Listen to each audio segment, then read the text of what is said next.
Hello and welcome to the final episode in River Landscapes on flood management. Last week we were looking at hard engineering.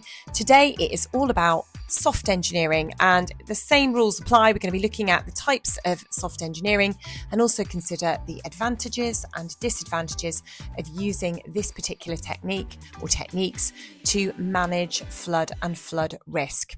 So pens and pencils at the ready and let's get started. So what is soft engineering? It is the polar opposite to hard engineering. Instead of building man-made structures, it is about enhancing and using the natural environment to control and manage floods and their erosional processes. So it's very much about sort of mimicking natural processes and the river's processes to manage that water flow and that flood risk. Unlike hard engineering, then, it's often quite difficult to spot. As you can see here, we've got quite a lot of afforestation, riverbank restoration, and you wouldn't necessarily know that you were part of or within a soft engineering project. So why is soft engineering used and not hard engineering? Well, the idea is it's a much cheaper and more sustainable strategy to managing rivers and reducing flood risk. So there's less maintenance over time. It makes them more economically sustainable and more environmentally sustainable too. Also improves the environment. So obviously by sort of replanting trees, restoring riverbanks, enhances habitats for wildlife and increases biodiversity and improves the general look of the landscape, which of course is really vital for tourism.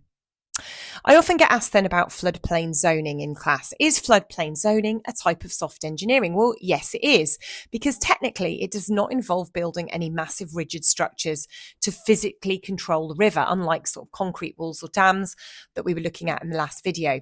It's about the planning, the regulation, and working with the natural processes to reduce the impact of flooding.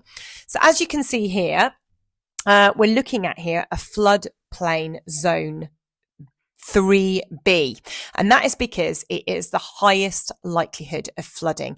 And we also call this a functional floodplain because right next to the river, if we don't build anything, we can use that area to actually store flood water when the river bursts its banks, enabling the surrounding area to be protected and that area to absorb the kind of energy and some of the water from the flood. So at this point, I would think about pausing the video again, just like we did last time, and taking some notes on the social, economic and environmental advantages and disadvantages of soft engineering.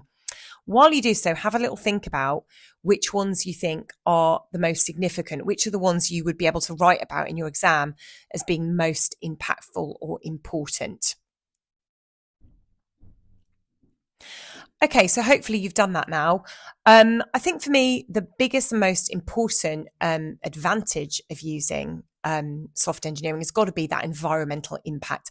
Anything that is going to filter and improve water quality, filter out pollutants, slow erosion, but also create some maybe carbon storage as well as new habitats is a huge bonus. And obviously it's going to have a positive impact on things like tourism, like I mentioned before. However, there is a general criticism that soft engineering isn't that reliable and it isn't as effective as hard engineering, building defences. This is much about, remember, harnessing nature, which we know can sometimes fail. So often soft engineering comes hand in hand with hard engineering strategies. And as we're going to look at in the next video in the Banbury River Management Scheme, that's exactly what was done. Soft engineering was put into place along with hard engineering as well. So that's the end of this video. I hope that's been helpful. Please pause the questions which are coming up. Anything you didn't get, go back, have another look at the video, and we shall see you next time for some more Hums Mums videos. Don't forget to like and subscribe and continue to watch our future videos.